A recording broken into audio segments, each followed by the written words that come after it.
Good evening বন্ধুরা, আজ হলো 26 মার্চ বৃহস্পতিবার। আজকের সন্ধ্যার বিশেষ বিশেষ খবর হলো ফের পাতারকান্দিতে গেরুয়া জ্বর, 2 শতাধিক সংখ্যালঘু ভোটার বিজেপিতে যোগদান। নির্বাচনকে সামনে রেখে পাতারকান্দির রাজনৈতিক অঙ্গনে ফের জোরালো সাড়া ফেলল বিজেপি। আজ 2 শতাধিক সংখ্যালঘু ভোটার একযোগে বিজেপিতে যোগদান করায় চাঙ্গা হয়ে উঠেছে দলীয় শিবির। বিজেপি প্রার্থী কৃষ্ণেন্দু পালের নেতৃত্বে আয়োজিত এই যোগদান কর্মসূচিকে ঘিরে এলাকায় সৃষ্টি হয় উৎসবমুখর পরিবেশ। নবাগতদের গলায় দলীয় গামছা ও টুপি পরিয়ে ফুল দিয়ে উষ্ণ অভ্যর্থনা জানান দলের নেতৃবৃন্দ। করতালি ও স্লোগানে মুখর হয়ে ওঠে গোটা পরিবেশ।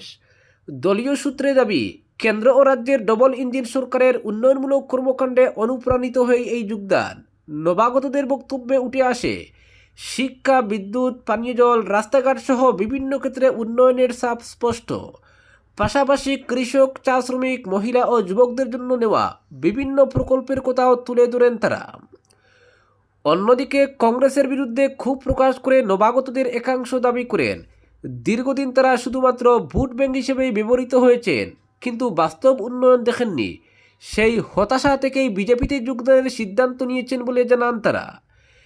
কৃষ্ণেন্দু পাল বলেন, আজকের এই যোগদান পাতারকান্দির মানুষের উন্নয়নের প্রতি আস্থার প্রতিফলন।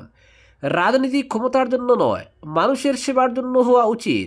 তিনি আরও জানান, এলাকার সার্বিক উন্নয়ন, যুবকদের কর্মসংস্থান, কৃষকদের সুরক্ষা ও মহিলাদের আত্মনির্ভরতা নিশ্চিত করাই দলের মূল লক্ষ্য।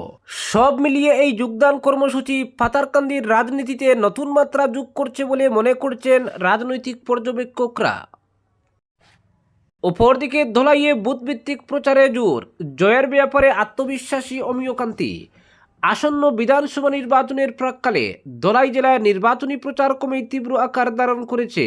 পালংঘাট মণ্ডলে বিজেপির উদ্যোগে দিনভর নিবিড় বুথভিত্তিক প্রচারের মাধ্যমে তৃণমূল স্তরের সংগঠনকে আরও শক্তিশালী করার প্রয়াস লক্ষ্য করা গেছে।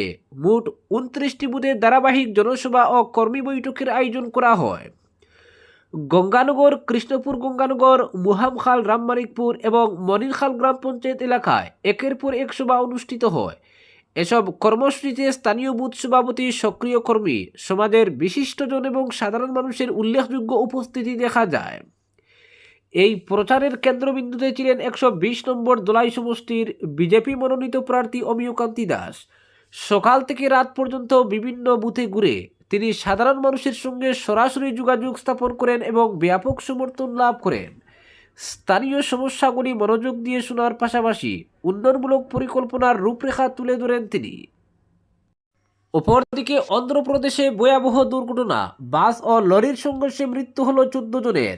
জানা গিয়েছে, আজ ভোরবেলা মার্কাপুরমে একটি লরির সঙ্গে সংঘর্ষের পর বাসটিতে আগুন ধরে যায়। মুহূর্তের মধ্যেই গোটা বাস দাউ দাউ করে জ্বলতে শুরু করে। ঘটনাস্থলে পৌঁছে আগুন নিয়ন্ত্রণে আনে দমকল বাহিনী। পুলিশ জানিয়েছে, জীবন্ত দগ্ধ হয়ে মৃত্যু হয়েছে অন্তত 14 জনের।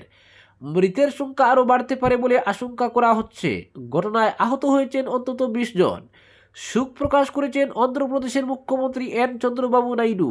কীভাবে ঘটল এই ঘটনা, সেই বিষয়ে তদন্তের নির্দেশ দিয়েছেন তিনি। ভোরবেলা গড়িতে তখন 6টা বাজে। জানা গিয়েছে, বাসটি নির্মল থেকে নেলুরে যাচ্ছিল। ঠিক সেই সময় অপর দিক থেকে আসা লরির সঙ্গে ভয়াবহ সংঘর্ষ হয়। তারপরই বাসটিতে আগুন ধরে যায়। প্রথমে পুলিশের তরফে জানানো হয়েছিল ঘটনায় 8 জনের মৃত্যু হয়েছে। মার্কাপুরমের deputy superintendent of police Nagaraju জানান, প্রায় 8 জন যাত্রী জীবন্ত পুড়ে মারা গিয়েছেন। পরে জানানো হয় মৃতের সংখ্যা বেড়ে 14তে পৌঁছেছে। মৃতের সংখ্যা আরও বাড়তে পারে বলে জানা গিয়েছে। অপরদিকে জিতবেন রাজদীপী, প্রচারে নামতে সমর্থকদের নির্দেশ দীপায়নের।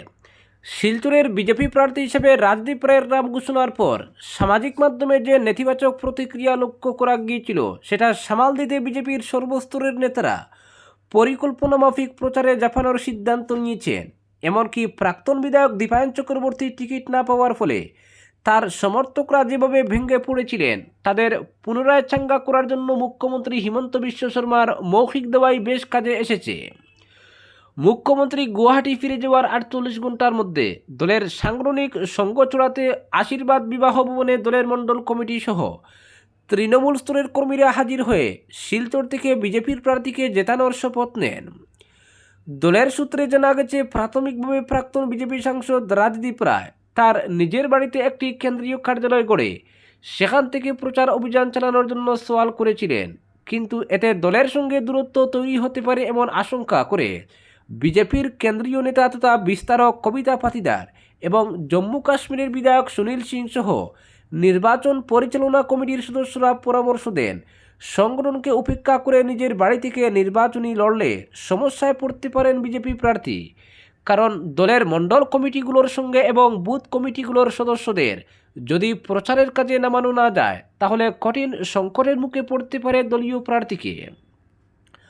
পরে স্থির হয়েছে, প্রার্থীর বাড়িতে যোগাযোগের জন্য একটি কার্যালয় অবশ্য থাকবে, কিন্তু মূল প্রচার অভিযান চালিত হবে জেলা কার্যালয় থেকেই। এদিনের বৈঠকে প্রাক্তন বিধায়ক দীপায়ন চক্রবর্তী দলীয় কর্মীদের সামনে এক উদ্দীপ্ত ভাষণ দিয়ে বলেছেন, মুখ্যমন্ত্রী হিমন্ত বিশ্ব শর্মার হাত শক্ত করতে রাজদীপ রায়কে যে কোনোভাবেই হোক জেতাতে হবে। দীপায়ন আরও বলেছেন, টিকিট না পেলেও দলের মধ্যে কোনো বিরোধ নেই। সর্বাবস্থায় শিলচর থেকে বিজেপি প্রার্থী রাজদীপ রায়কে জেতানোর জন্য আমাদের এখন থেকেই প্রচারে ঝাঁপিয়ে পড়তে হবে। অপরদিকে আলগাপুর কাটলিউলা কেন্দ্রে জোরদার হচ্ছে নির্বাচনী তৎপরতা। সময় স্বল্পতার মধ্যেই প্রচারকে তৃণমূল স্তরে পৌঁছে দিতে মরিয়া প্রার্থীরা। এই প্রেক্ষাপটে জয়কৃষ্ণপুরে নিজের বাসভবনের সামনে এক কর্মী সভায় অংশ নিয়ে কর্মীদের উজ্জীবিত করেন নির্দল প্রার্থী বিদায়ী বিধায়ক সুজামউদ্দিন লস্কর। এআইইউডিএফের হাইলাকান্দি জেলা সভাপতি আফজল হোসেন লস্করের পৌরোহিত্যে আয়োজিত এই কর্মী সভায় উপস্থিত ছিলেন জেলা পরিষদ সদস্য দিলওয়ার হোসেন বড়ভূঁইয়া, হাফিজ খলিলুর রহমান, দুলন মজুমদার সহ বিভিন্ন স্তরের নেতাকর্মী এবং বহু সমর্থক। সভায় বক্তব্য রাখতে গিয়ে সুজামউদ্দিন লস্কর ডিলিমিটেশনের পর কেন্দ্রের ভৌগোলিক পরিবর্তনের বিষয়টি তুলে ধরেন। তিনি জানান, আগে যেখানে প্রায় 220টি পোলিং স্টেশন ছিল, বর্তমানে তা বেড়ে দাঁড়িয়েছে প্রায় 339-এ। মিজোরাম সীমান্ত থেকে বরাক নদীর তীর পর্যন্ত বিস্তৃত এই কেন্দ্রকে অল্প সময়ের মধ্যে কভার করা বড় চ্যালেঞ্জ বলেই উল্লেখ করেন তিনি। অপরদিকে এক প্রশ্নে তুলপাড় হাইলাকান্দি, চড়ছে রাজনৈতিক উত্তাপ। একটি প্রশ্ন ঘিরেই উত্তপ্ত হয়ে উঠেছে হাইলাকান্দির রাজনীতি। মঙ্গলবার জেলা কংগ্রেস ভবনে অনুষ্ঠিত এক সাংবাদিক সম্মেলনের জেরে শুরু হওয়া বিতর্ক বুধবার আরও তীব্র আকার ধারণ করে। 121 হাইলাকান্দি বিধানসভা কেন্দ্রের কংগ্রেস প্রার্থী রাহুল রায় বক্তব্য রাখতে গিয়ে এক মহিলার নাম উত্থাপন করেন এবং তার পরিচয় ও প্রাসঙ্গিকতা নিয়ে প্রশ্ন তুলেন।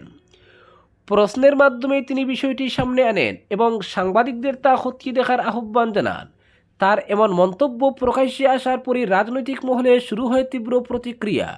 বিশেষ করে মহিলা সংগঠনগুলি এ নিয়ে সরব হয়ে ওঠে। ভারতীয় জনতা পার্টির মহিলা মোর্চা বিভিন্ন স্থানে প্রতিবাদ কর্মসূচি গ্রহণ করে।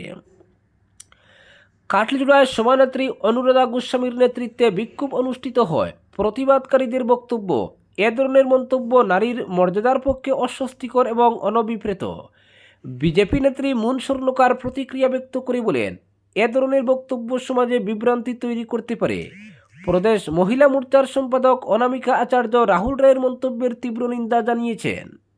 বিতর্কের মুখে পড়ে রাহুল রায় স্পষ্টীকরণ দেন, তিনি কোনো মহিলাকে অসম্মান করেননি, বিষয়টি নিরপেক্ষভাবে খতিয়ে দেখা উচিত।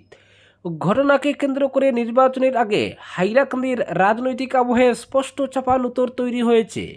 পর্যবেক্ষকদের মতে এই ইস্যু ভোটের লড়াইয়ে নতুন মাত্রা যোগ করতে পারে। অপরদিকে শেষ মুহূর্তে টিকিট বাতিলে আর মিলবে না টাকা, নয়া নিয়ম রেলের। রেল যাত্রীদের জন্য টিকিট বাতিলের নিয়মে বড়সড় এক পরিবর্তন আনল ভারতীয় রেলওয়ে। রেলমন্ত্রী অশ্বিনী বৈষ্ণব জানিয়েছেন, দালাল চক্র এবং শেষ মুহূর্তের কালোবাজারে রুখতে এই কড়াকড়ি করা হয়েছে। একই সঙ্গে রেল নেটওয়ার্কের আধুনিকীকরণ এবং যাত্রী পরিষেবার মানোন্নয়নের উদ্যোগ হিসাবে শীঘ্রই প্রায় 5টি গুরুত্বপূর্ণ সংস্কারের ঘোষণা করা হবে বলেও জানিয়েছেন রেলমন্ত্রী অশ্বিনী বৈষ্ণব।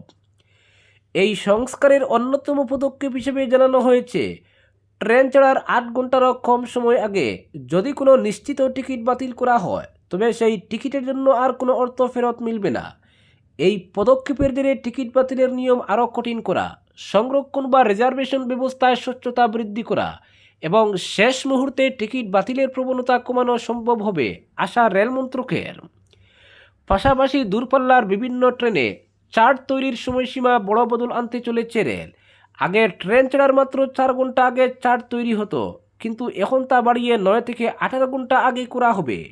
ফলে যাত্রীদের টিকিট কনফার্ম না হলে বিকল্প ব্যবস্থা নেওয়ার জন্য বেশি সময় পাওয়া যাবে।